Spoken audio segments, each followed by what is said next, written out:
अभी मैं जिनके बारे में बताने वाली हूँ वो न्यू इन्वेंशंस में बहुत बिलीव करते हैं। क्या आप गेस कर सकते हैं कौन है वो? He believes in new inventions. He believes in new technology. नहीं? तो let me tell you one more example. चलते चलते हम कभी गिर जाते हैं, तभी जाके हम नेक्स्ट टाइम संभल के चलते हैं। और ऐसा ही कुछ हुआ हमारे संपत सर के साथ।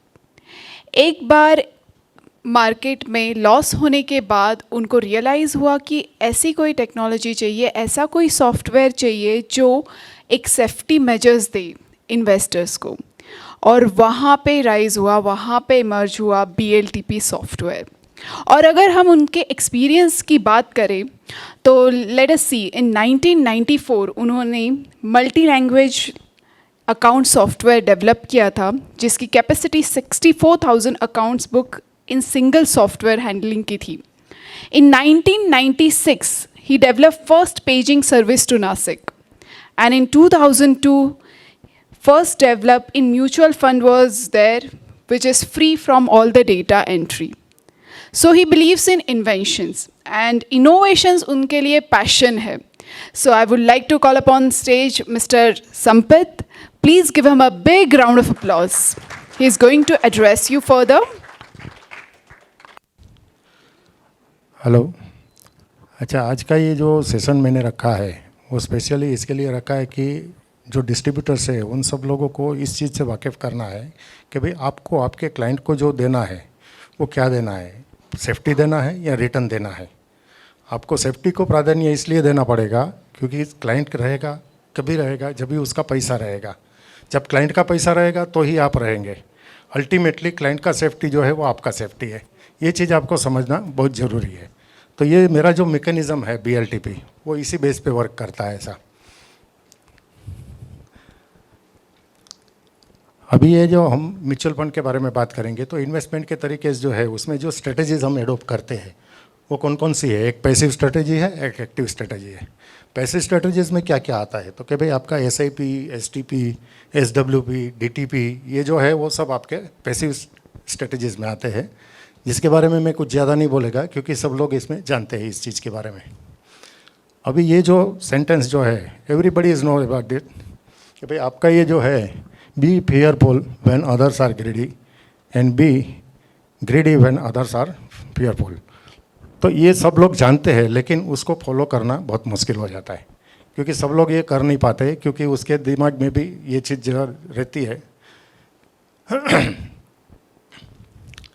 अब ऐसा हमको जो है वो क्यों करना है उसके पीछे का ये बताएंगे कि भाई आपका ये जो जनरल ये जो है देखेंगे कि भाई PE जो है जैसे जैसे बढ़ते जाता है, रिस्क मार्केट का बढ़ते जाता है। ऐसा है अभी कौन से PE पे आपने इन्वेस्टमेंट किया है तो अगले 3 साल में क्या रिटर्न्स जनरेट हो सकता है उसका ये प्रोबेबिलिटी दिया है ऐसा कि भाई आपका 14 का PE है तो इसके अंदर में आपको 152 ये देता है, 152.10% का रिटर्न जनरेट करने की क्षमता रखता है अगले 3 साल में। जैसे जैसे PE का लेवल बढ़ते जाता है आपका रिटर्न्स का जो है वो प्रोबेबिलिटी कम होते जाता है। लास्ट में अभी 28-30 का PE जब भी रहेगा तो आपको नेगेटिविटी का चांसेस मैक्सिमम रहता है। ये एक सोर्स जो लिया है वो अलग साइड से लिया है ऐसा। अभी ये टाइम पे आपको दिमाग में सबसे पहला ख्याल क्या आता है कि भाई आपको जो है वो ये दिमाग में ख्याल आता है कि भाई आपका आज का लेवल क्या है PE का। तो आज का PE का लेवल जो है 29-30 अपना 28-29 के आसपास चल रहा है तो वो मार्केट में आपका आगे का 3 साल का जो होराइजन रहेगा तो उसमें क्या रिटर्न्स एक्सपेक्टेशंस हो सकता है ऐसा। तो ये आप देखेंगे उसके हिसाब से हम लोग क्या करते हैं उस चीज़ को अवॉइड करने के लिए हम SIP STPs को फॉलो करते हैं जनरली। तो SIP STPs में क्या करता है मार्केट का कौन सा भी मूड रहेगा हम लोग जो है उसमें सेम अमाउंट पंप करते हैं 5,000 5,000 5,000 5,000। तो हर एक जगह पे 5,000 आने से आपका जो है मार्केट का एवरेजिंग जो है मार्केट के अंदर में वो आप कर पाते हैं प्रॉपरली। ये हिसाब से आपका ये SIP STP चलता है ऐसा। लेकिन SIP STP करने के टाइम पे आपका जो एवरेजिंग जो है रियल में एवरेजिंग कैसा होता है वो अगर आप देखेंगे तो आपका ये चार्ट देखने से आपको मालूम पड़ेगा कि एवरेजिंग कैसे कैसे आपका चलते गया है ऐसा। अभी इसके अंदर में देखेंगे आप कि भाई आपका 2000 यहाँ पे आप देखेंगे 2008 का जो लेवल है, यहाँ पे आपका मार्केट पिक से लेके नीचे गया 2009 मार्च 2009 में आपका ये आ गया। एवरेजिंग आप देखो कहाँ से कहाँ पहुँच गया, ये 1992 है, ये 20 पहुँच गया, फिर इधर में आप देखेंगे तो वापस 1927 हो गया। ऐसा आगे चलते गए, यहाँ पे सितंबर में 25.33 ऐसे चलते गया और लास्ट में 33-21 पे आके ख़त्म हुआ। ऐसा यहाँ अभी यहाँ पे आपको देखेंगे आप कि अपना जो 2010 अक्टूबर के आसपास में पूरा पिक मार्केट था और वहाँ से मार्केट तकरीबन 25% तक गिरा था। आपको यहाँ एवरेजिंग में कुछ भी मालूम पड़ रहा है कि मार्केट गिरा था ऐसा?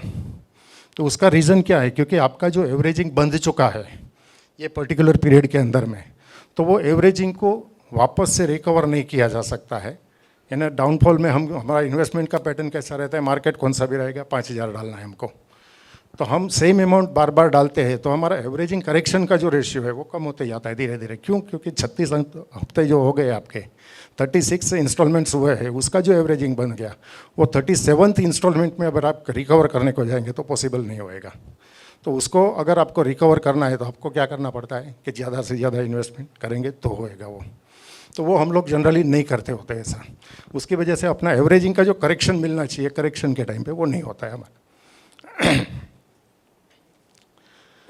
अभी एक्टिव स्ट्रेटेजीज के अंदर में दो स्ट्रेटेजीज आती है। एक तो लमसम, हम एक्टिव में क्या करते हैं लमसम के अंदर में, जब भी पैसा हमको अवेलेबल होता है हम उसको मार्केट देख के पैसा लगाते हैं, किस में लगाने का कैसे लगाने का वो लमसम हमारा डिसीजन के ऊपर डिपेंड रहता है। हम उसको एक्टिवली मैनेज करते हैं कि भाई हमको डिसीजन लेना है कि ऐसा करना है, इधर से रिडीम करना है, इधर से इधर डालने का ऐसा। और दूसरा तरीका जो अपना ये जो है SIP करना या लमसम करना, उसमें से कौन सा स्ट्रेटेजी आपके लिए सही रहेगा वो अगर आप देखने को जाएंगे तो ये 2008 का ये देख लीजिए। SIP में अगर आपने इन्वेस्टमेंट किया होता 2008 में, दिसंबर 2008 के आसपास, तो आपका रिटर्न्स जो है वो मिड कैप, स्मॉल कैप और निफ्टी 50 में क्या रहता था, उसके अगेंस्ट में अगर आप लमसम में डालते थे तो आपका रिटर्न क्या रहता था, वो 2000 आज तक का है, 2019 तक का। वो सेम चीज़ जो है 2009 में आप करते थे तो आपको SIP का रिटर्न देखो और उसके अगेंस्ट में लमसम का रिटर्न देखो। तो इसमें कैसा हो गया है आपका, 2008 में SIP लीडिंग में है और 2009 में अगर आपने इन्वेस्टमेंट किया होता तो लमसम लीडिंग में है। तो अभी इसका हम SIP का रिजल्ट देखेंगे तो ऑलमोस्ट सेम है दोनों का, बराबर। अभी इसमें हम देखेंगे तो क्या होता है कि भाई आपको जो है मार्केट का लेवल कौन सा रहेगा और हमारा इन्वेस्टमेंट क्या रहेगा, इसके लिए कोई फिक्स फॉर्मूला हमको इसमें से नहीं मिलता है। तो इस दौरान में आपको एक ही तरीका होना चाहिए। मेन चीज़ ये है कि भाई आपको एक चीज़ नेसेसरीली सीखना पड़ेगा कि SIP से ज़्यादा रिटर्न आप कैसे जनरेट कर सकते हैं और ऐसा क्यों करना है, उसके पीछे का रीज़न क्या है। और सबसे अहम चीज़ जो है वो आपका मेन कॉम्पिटिटर कौन है वो जानना है। आपका मेन कॉम्पिटिटर आज पे बाजू में बैठा वाला डिस्ट्रीब्यूटर नहीं है, आपका मेन कॉम्पिटिटर है मैन्युफैक्चरर यानी AMC, यानी उन लोगों का जो डायरेक्ट प्लान है वो आपका मेन कॉम्पिटिटर है। अगर आप उसको बीट कर सकते हैं तो ही आप सर्वाइव कर सकते हैं आगे के टाइम पे, क्योंकि धीरे धीरे डायरेक्ट प्लान्स का चलन धीरे धीरे बढ़ रहा है ऐसा।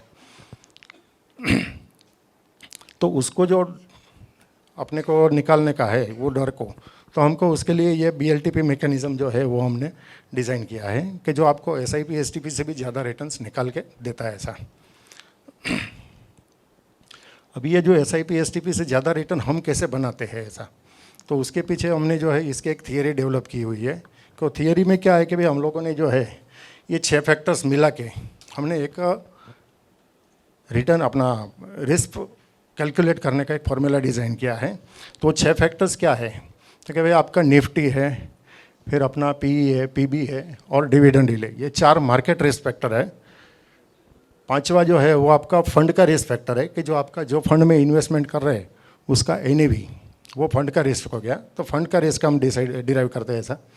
और लास्ट में जो है वो सबसे अहम चीज़ जो है वो ये है कि भाई आपका एंट्री पॉइंट जो है वो अपने आप में एक बहुत बड़ा रिस्क है। जैसा वो चार्ट दिखाया आपको कि भाई आप 2008 में एंट्री करते हैं या 2009 में, दोनों अपनी अपनी जगह पे अलग अलग तरीके से वर्क करते हैं ऐसा। तो आपका एंट्री पॉइंट जो है, जो जैसा रहेगा वैसा आपका रिएक्शन होना चाहिए, वैसा आपका इन्वेस्टमेंट स्ट्रेटेजी होना चाहिए।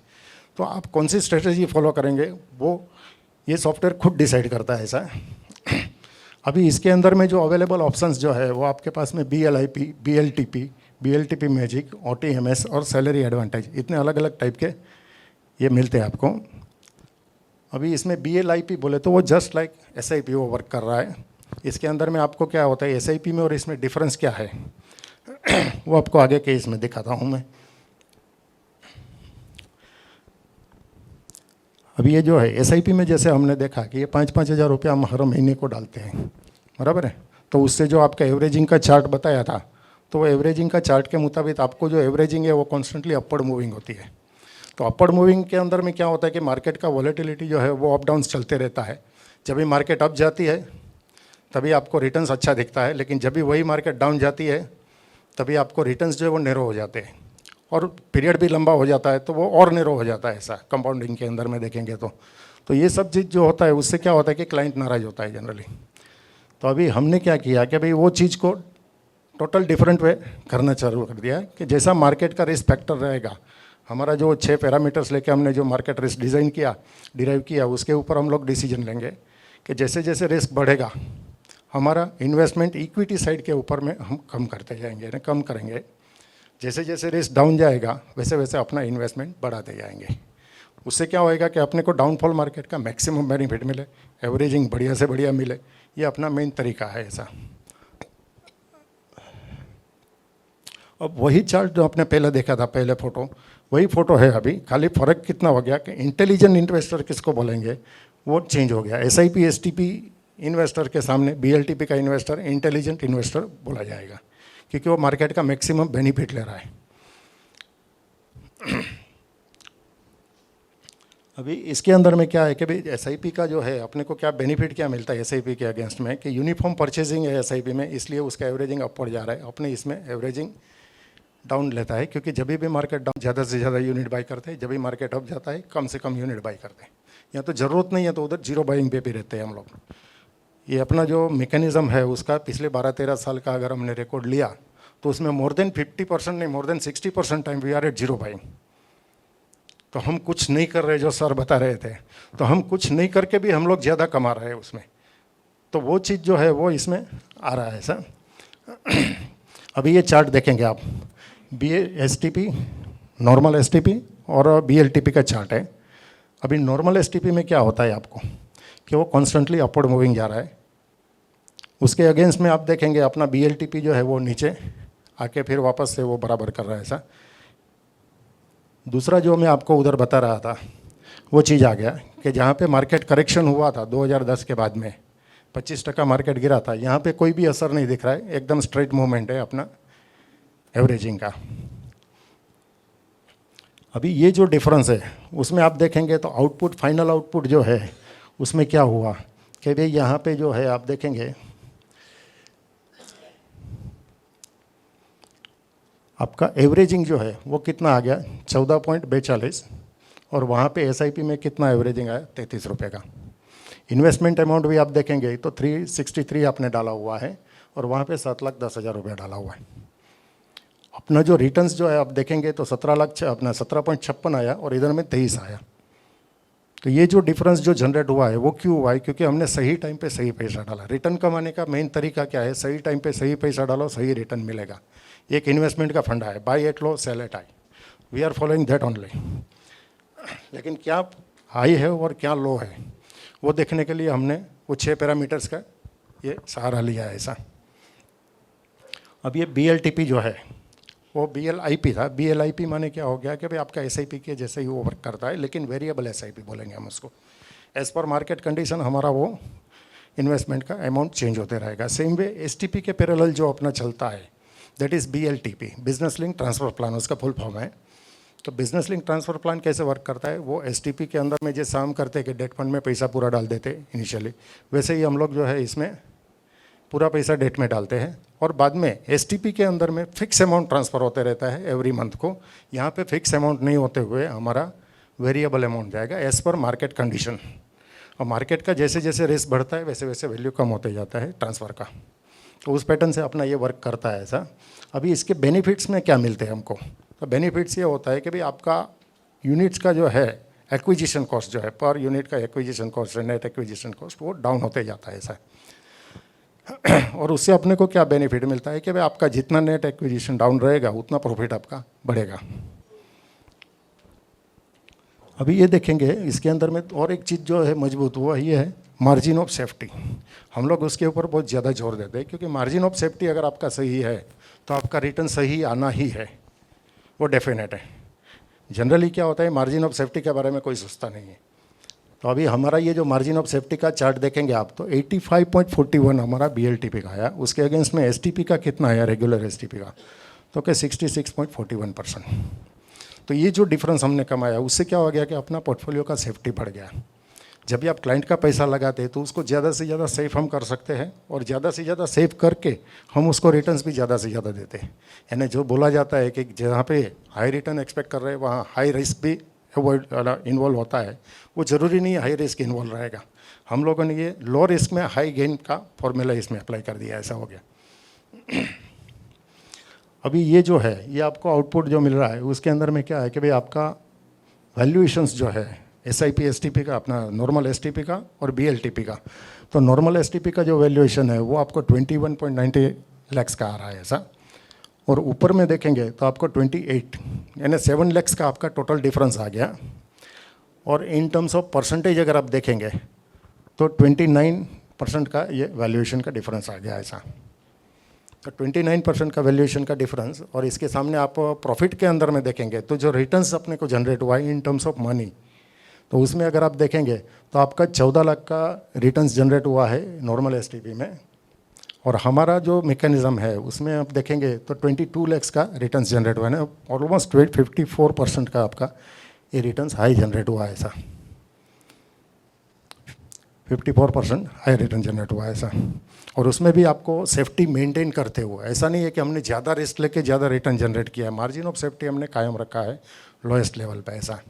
तो ये हमारा मेन मोटिव है कि लोएस्ट लेवल पे मार्जिन ऑफ सेफ्टी रखते हुए हमको ये बेनिफिट मिलेगा ऐसा। अभी इसका दूसरा जो पहलू है वो ये है कि भाई हमारा ये मैकेनिज़्म खाली वेल्थ क्रिएशन के लिए वर्क नहीं कर रहा है, हमारा ये मैकेनिज़्म जो है आपको मंथली इनकम जनरेशन के लिए भी वर्क करता है। और ये हमारा एक USP है, ऐसा बोल सकते हैं आप इसको। इसके अंदर में क्या है कि भाई हम लोग जो है एक नॉर्मल पेंशन प्लान बनाते हैं, तो नॉर्मल पेंशन प्लान के अंदर में हमारा क्या क्या रिक्वायरमेंट होता है वो अगर आप देखेंगे तो आपका इन्फ्लेशन हेजिंग, जैसा सर ने बताया, वो इन्फ्लेशन हेजिंग नहीं है तो रिटायरमेंट प्लान पुअर होएगा, वो पुअर रिटायरमेंट प्लान का कोई मतलब नहीं है। दूसरा, वो टैक्स एफिशिएंट होना चाहिए, टैक्सेशन पार्ट मिनिमम होना चाहिए। Third one is fund should grow, fund भी तो ग्रो होते रहना चाहिए, क्योंकि आपको रिटर्न्स लेना है, हर महीने इनकम चाहिए, तो इनकम के सामने रिटर्न्स नहीं रहेगा तो इनकम नहीं रहेगा, वो लॉन्ग टर्म तक आप सस्टेनेबल नहीं रहेगा वो। फिर आपका री इन्वेस्टमेंट रिस्क वो नहीं होना चाहिए इसमें, क्योंकि हमारा जब भी री इन्वेस्टमेंट रिस्क आता है तो हमारा सर्टेनिटी खो जाते हैं हम कि कितना मिलेगा वो, तो ये नहीं होना चाहिए। और लिक्विडिटी ऑफ द फंड वो भी हाईएस्ट होना चाहिए, ये अपना रिक्वायरमेंट रहता है। अभी हमारा जो मैकेनिज़्म वर्क करता है वो कैसे करता है कि भाई आपका ये जो है 7.2% से चालू किया हमने, एवरी मंथ हम एवरी ईयर हम 5% का इन्फ्लेशन ऐड करते हैं इसमें, और वो करते करते आज 12 साल के बाद में वो 12.31 इतना तक पहुंच गया हमारा जो इन्वेस्टमेंट था उसका। अभी इसके अंदर में 10 लाख रुपया हमने इन्वेस्टमेंट किया है, तो 10 लाख के सामने 6,000 रुपया महीने का हम लोग विड्रॉल करते हैं 72,000 यानी 7.2% के हिसाब से। वो हमारा इन्फ्लेशन एडजस्ट करते करते हमारा वो हो गया 10,800 तक, और 10,800 यानी 12.9% तक वो आ गया आपका। इतना आने के बाद में आपको फंड वैल्यू जो है वो 24 लाख का हो गया, 10 लाख का 24 लाख हो गया।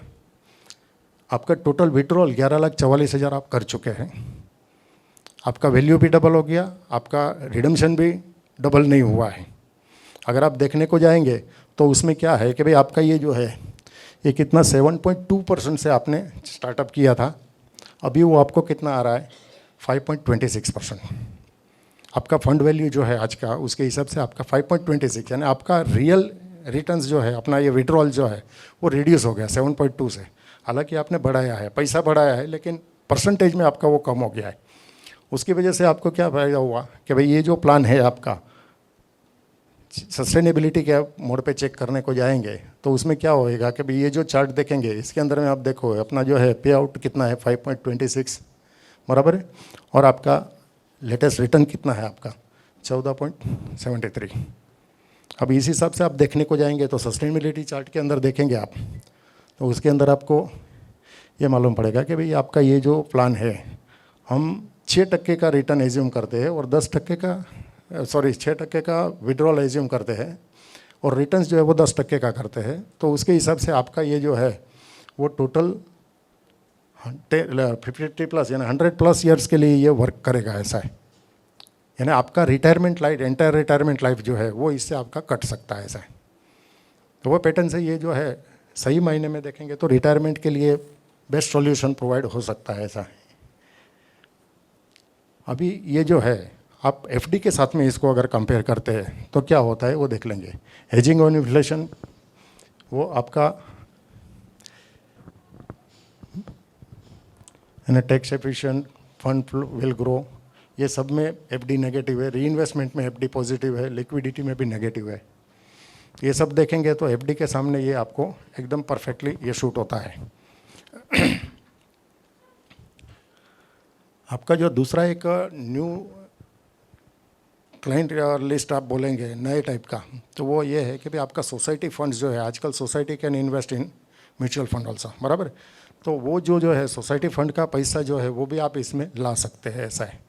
आज की तारीख में देखने को जाएंगे तो 200-500 फ्लैट का सोसाइटी बनता है, बड़े बड़े कॉलोनीज बनते हैं। तो उसके अंदर में 1500 रुपया भी आपने पकड़ा तो भी एक बहुत बड़ा अमाउंट हो जाता है, ऐसा। तो ये जो आपका बहुत बड़ा चंक जो है वो आप इसमें से एक्वायर कर सकते हैं इसके लिए। तो वो सोसाइटी फंड मेंटेनेंस का एक अलग से प्लान बनाया है हमने इसमें। अभी ये जो सैंपल है वो 10 करोड़ रुपए का एक सैंपल हमने ये बनाया हुआ है कि वो एक सोसाइटी है, उसके पास में 10 करोड़ रुपया था।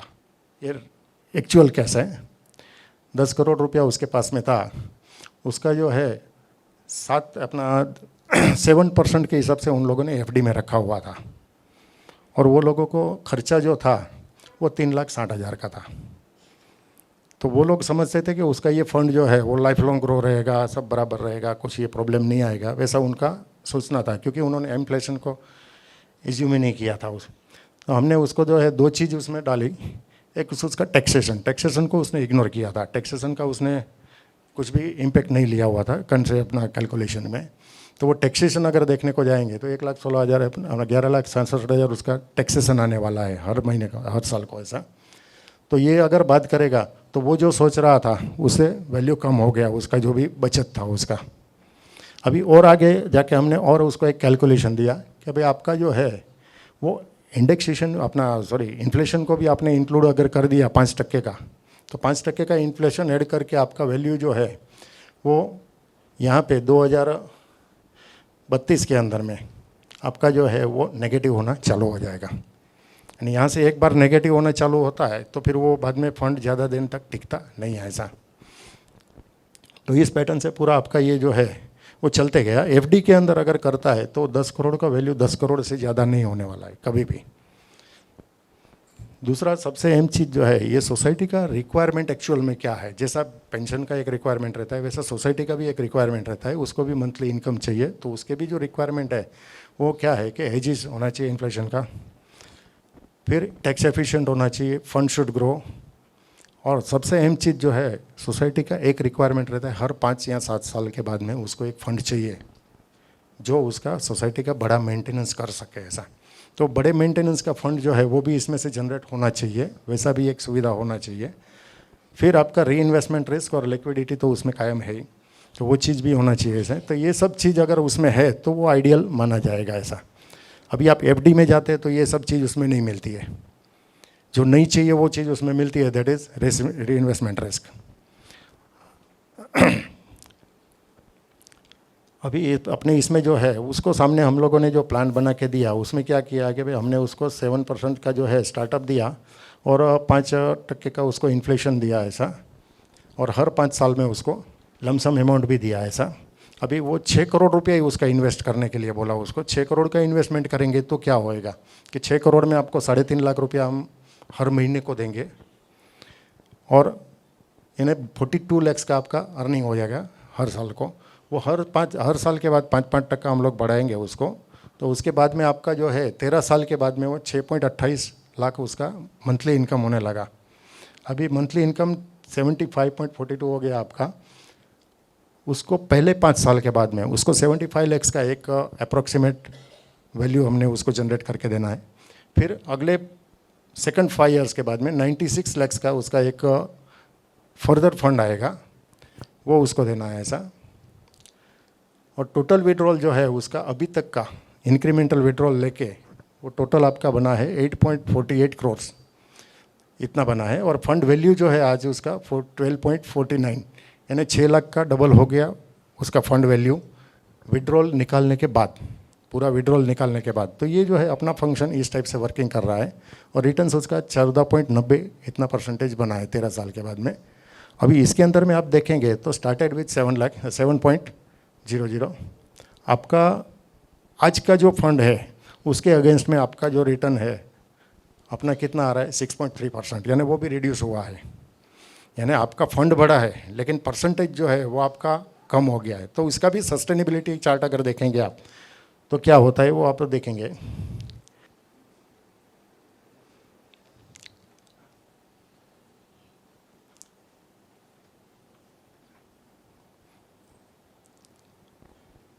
अच्छा, ये 6 करोड़ का ये टेबुलर फॉर्मेट में पहले दिया है ऐसा कि 6 करोड़ का उसका जो भी इनकम है वो 6 करोड़ के सामने इनकम जो आया वो सब इनकम्स को लेके हमने ये पूरा दिया है। 6 करोड़ का 12 करोड़ हो गया, 7% से चालू किया था, 6.3% अभी हो गया है उसका अगेंस्ट इसमें।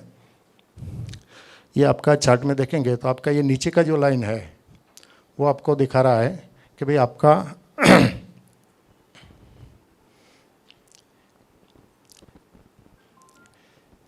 पहला जो सीधा लाइन है आपका 60-70,000 जो है ये वाला, वो आपको दिखा रहा है कि भाई आपका इनकम फिक्स है एफडी के अंदर में। ये नीचे वाला जो लाइन है वो आपका है सबसे नीचे वाला, वो है आपका एक्सपेंडिचर का ग्राफ। तो एक सर्टन पॉइंट पे आपका इनकम और एक्सपेंडिचर में क्रॉस हो जाता है ऐसा। उसके अगेंस्ट में अपना जो है दूसरा बीच वाला जो रेड लाइन है वो लाइन अपना BLTP का लाइन है। तो आप देखेंगे एक्सपेंडिचर और अपना लाइन कभी भी क्रॉस नहीं करेगा, क्योंकि हमारा मैकेनिज्म जो है वो उस पैटर्न से चल रहा है ऐसा कि भाई आपको मैक्सिमम से मैक्सिमम रिटर्न्स हम लोग जनरेट करके दे सकते हैं ऐसा। अब ये बेनिफिट्स जो है वो एफडी के अगेंस्ट में क्या है, जनरल तौर पे सोसाइटीज़ जो है वो एफडी में अपना पैसा लगाते हैं ज़्यादा से और उधर से मंथली इनकम लेते हैं। तो उसको उसके अगेंस्ट में अपना क्या बेनिफिट्स है हम उसको दिखा सकते हैं ऐसा।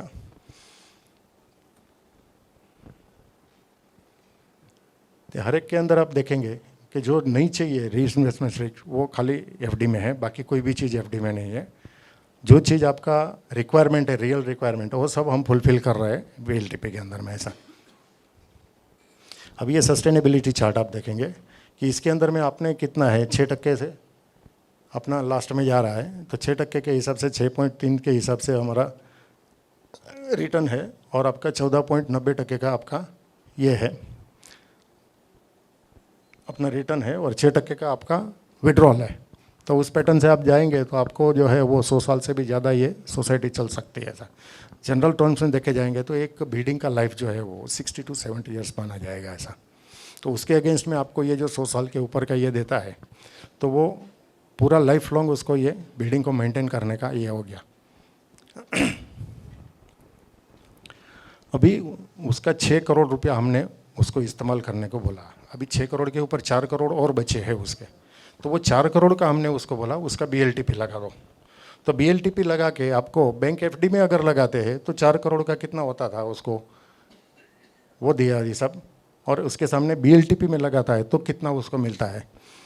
तो 4 करोड़ रुपये का 9 करोड़ रुपया होता है उसका, 6 से 18 के बीच में समझो लगाया तो उसने, उसके अगेंस्ट में अपना 4 करोड़ का 26 करोड़ वैल्यू हो जाता है ऐसा। तो वो जो डिफरेंस आता है वो डिफरेंस भी ज़्यादा है। लोगों का कहना है कि भी FD is 100% sure.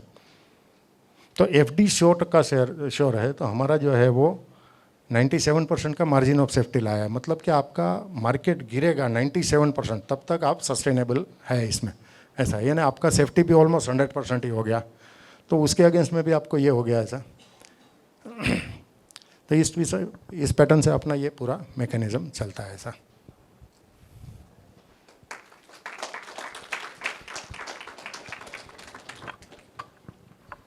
Thank you so much Shailesh sir. किसी को कोई क्वेश्चन है सर से पूछने का? Anybody has got question? You can come forward sir.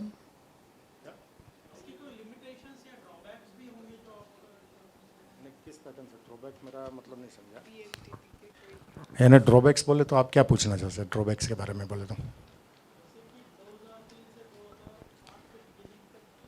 ये 2006 से इसलिए लिया है क्योंकि एमपी की साइट पे जो है 2006 से अवेलेबल है एनएवीज, इसलिए आपके पास में अगर एनएवी का डेटा है तो we can check over year 2000 से। आपको एक और चीज़ दिखाता हूँ मैं, आपने ये बोला है तो मेरे पास में एक हाँ, ये जो चार्ट है ये 2000 से लेके आपका ये बीएलटीपी का है, एचडीएफसी इक्विटी का है। ये रियल एनएवी पे पूरा कंस्ट्रक्ट किया गया है। इसके अंदर में आप देखते हैं तो लास्ट में जब भी जाते हैं आपका ये देखो, ये 10 लाख जो डाला था रेगुलर इसका है अपना मैजिक का, यानी रिटायरमेंट क्लास जो है, रिटायरमेंट वाला प्लान जो है उसका है। ये 10 लाख जो डाला था उसका वैल्यूएशन 2058 हो गया। टोटल मैजिक विड्रॉल 2058 निकाला और आज 1 करोड़ के रुपये के ऊपर पड़ा हुआ है। यानी जितना पुराना होएगा उतना अच्छा रहेगा, ऐसा है। इन्वेस्टमेंट के अंदर यही तो सबसे बड़ी चीज़ रहती है कि हाँ देखो हम लोग जो है वो कैसे रिस्क को मैनेज करते हैं। अभी वन साइडेड मार्केट है तो वन साइड का अलग रिस्क रहता है, डाउन साइड में रहेगा तो उसका रिस्क अलग रहता है। यानी आपका कहना है कि आपको खाली एक ही बुल रन का ही पार्ट चाहिए, ऐसा तय?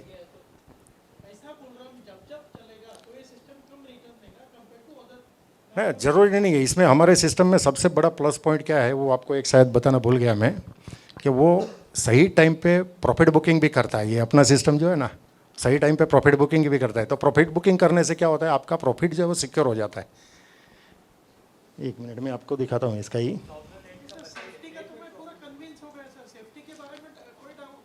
हो 1 मिनट में आपको दिखाता हूँ ना, वो आप जो बोल रहे हैं ना,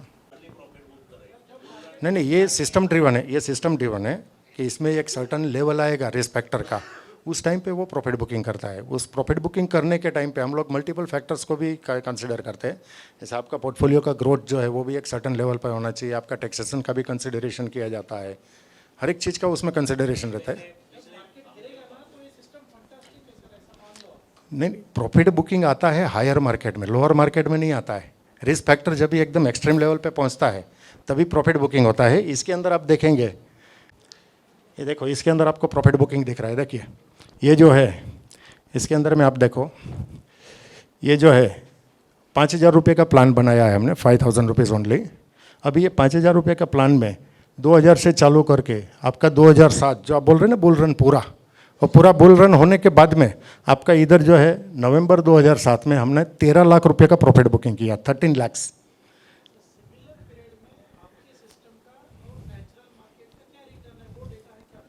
ये एसटीपी नेचुरल एसटीपी का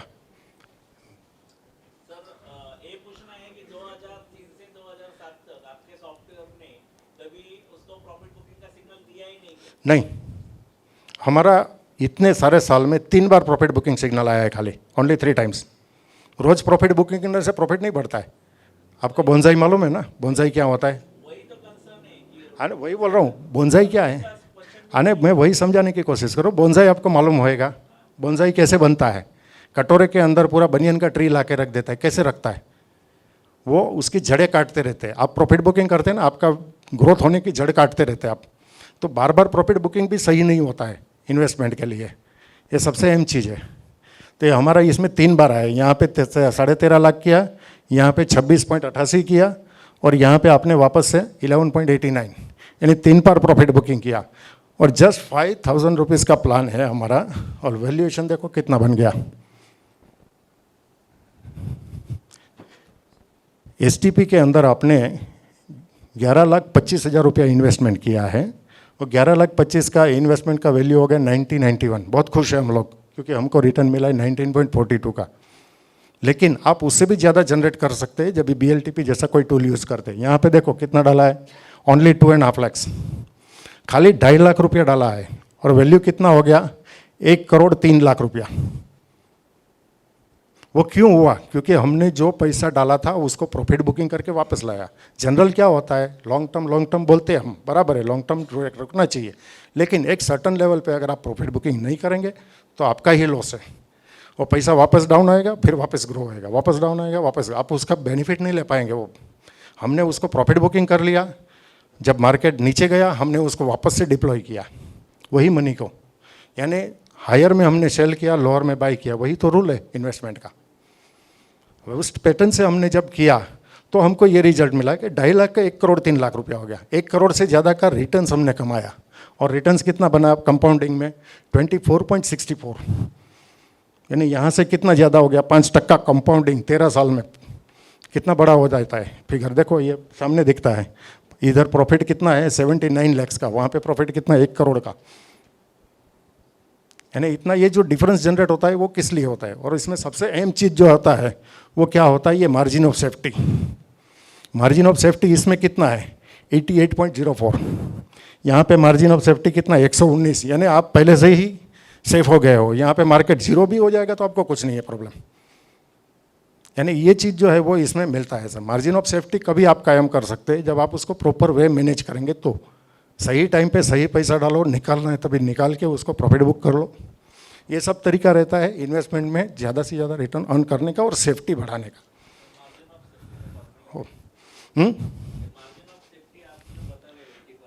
हाँ हाँ,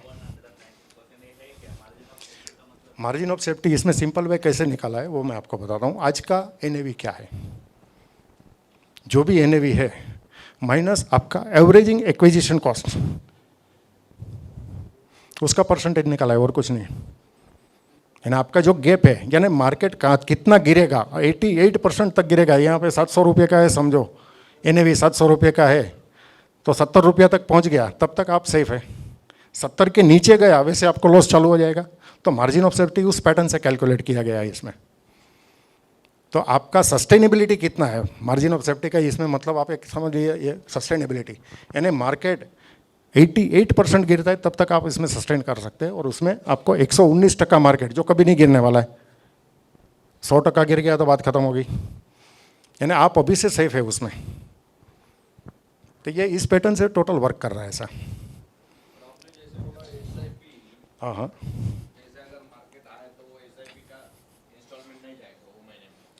अरे SIP एक्चुअल में SIP नहीं है ये जो है हमारा इन्वेस्टमेंट, इनिशियल इन्वेस्टमेंट जो रहेगा वो डेट फंड में रहेगा।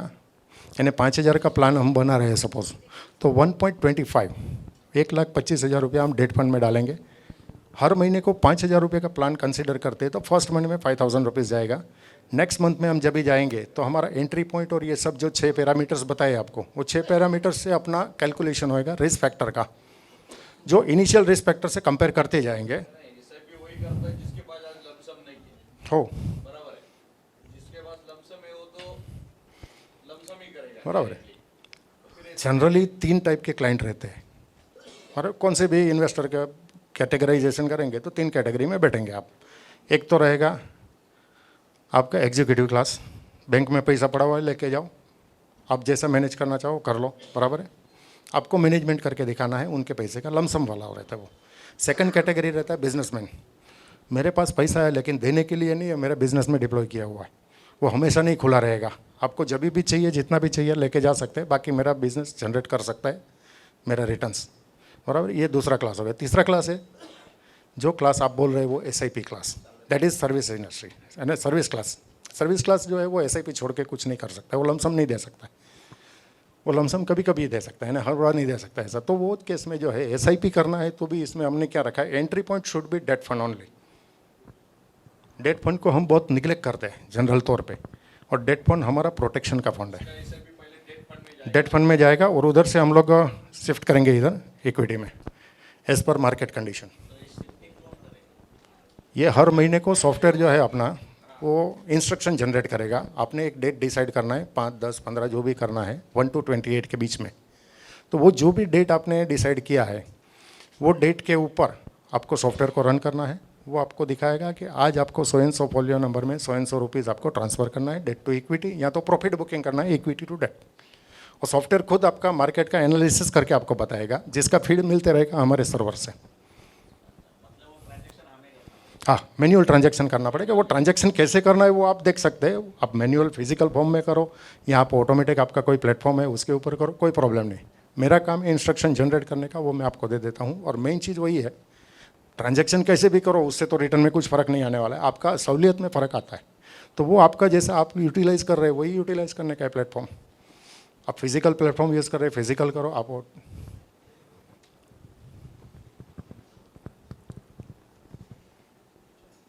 क्या बोल रहे?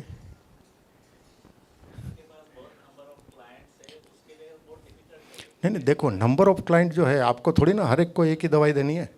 आपका पेट दर्द वाला है तो पेट दर्द की दवा देंगे, सिर दर्द वाला है तो सिर दर्द की दवा देंगे, हर एक को एक ही थोड़ी ना देंगे। यानी जिसका जो रिक्वायरमेंट है उसके मुताबिक उसको प्लान देगा। रिटायरमेंट पर्सन आएगा तो उसको मैजिक बना के दे दो। कोई लॉन्ग टर्म का गोल लेके आया है तो इसमें सबसे अहम चीज़ जो है गोल का श्योरिटी आपका बढ़ता है। इसमें गोल अचीवमेंट का श्योरिटी जो है वो बढ़ता है। इससे क्या होता है, मार्जिन ऑफ सेफ्टी ज़्यादा रहने से फेल्यूर ऑफ के चांसेस जो रहते हैं ना फेल्यूर के, वो इसमें बहुत कम हो जाते हैं।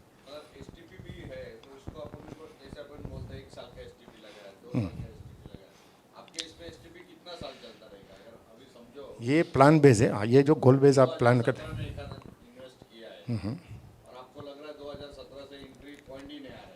ये प्लान जो है उसका एक्चुअल देखने को जाएंगे तो ये प्लान डिज़ाइन किया गया है 7+ ईयर्स के लिए। यानी बिजनेस साइकिल एक ख़त्म होता है तब जाके आपको इसमें उसका आउटपुट दिखता है।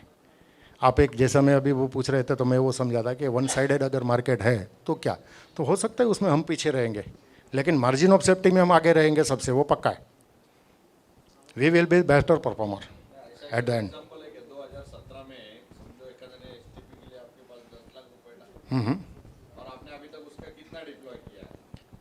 देखो ये जो है डिप्लॉय कितना किया, ये वर्ड सबसे खतरनाक वर्ड है मेरे हिसाब से। वैसा कभी भी थिंकिंग नहीं होना चाहिए। इन्वेस्टमेंट में मार्केट के हिसाब से इन्वेस्टमेंट करो। मार्केट बोलता है आपका डेट में पैसा पड़ा है तो कमाई के देता है ना। अब इक्विटी में डालेंगे, इक्विटी में डाल के आपको फ्लैट मार्केट रहा तो क्या रिटर्न मिलेगा? कुछ नहीं मिलेगा। अभी पिछले 1 साल में वही तो हमने देखा, 1-1.5 साल में हमारा रिटर्न कितना जनरेट हो रहा है, कुछ भी नहीं। अगर उसके जैसा अगर मार्केट है और हम उसको इक्विटी में डाल के क्या फ़ायदा करेंगे? उसका डेट में पड़ा है तो 8% तो कमाएगा। अब मेरा खुद का एग्जांपल मैं आपको बोलूँ, जनवरी 2018 में मैं पूरा डेट में जाके बैठ गया। बहुत सारे लोगों ने बोला मेरे को कि भाई तुमने बहुत बड़ा गलती किया। अब मैं उसको एक ही सवाल करता हूँ, अभी ये जो है ये 4-6 महीना पहले की बात है, 3-4 महीना पहले की, तो मैं उसको एक ही क्वेश्चन किया था कि भाई मैं गलती कैसे किया वो मेरे को बताओ। आपने इक्विटी में रखा होता तो 10% तोड़ते थे आप, नेगेटिव होते थे। उसकी जगह पे मैं 8% कमा रहा हूँ डेट फंड में, तो डेट फंड में जाना बुरी बात है क्या? अल्टीमेटली अपना टारगेट क्या है? We want to earn with safety. तो हम वही कर रहे हैं, हम सेफ्टी के साथ में अर्निंग कर रहे हैं। तो हमारा पर्पस जो है वो सोल्व हो गया। हम डेट में बैठे या इक्विटी में, उससे कोई फ़र्क नहीं गिरता है अगर आपका फंड रिटर्न्स जनरेट कर रहा है तो। पढ़न प्राइसिंग उसका 50,000 का है, 50,000 annually. I'll request all of you to please fill the feedback form. That's very important. Then you can move ahead for dinner. Enjoy the dinner. और जिनको भी questions है, they can sit one-on-one with sir and get this doubt clear. On this note, मी रुशाली तायडे सगळ्यांना bye बोलते, good night बोलते. सगळ्यांनी pot भरून जेवण करून जा. I hope you enjoyed the session. And our next meeting would be in the month of June. और वो भी बहुत ही बढ़िया होने वाली है. So let's wait and watch. So thank you. Bye-bye.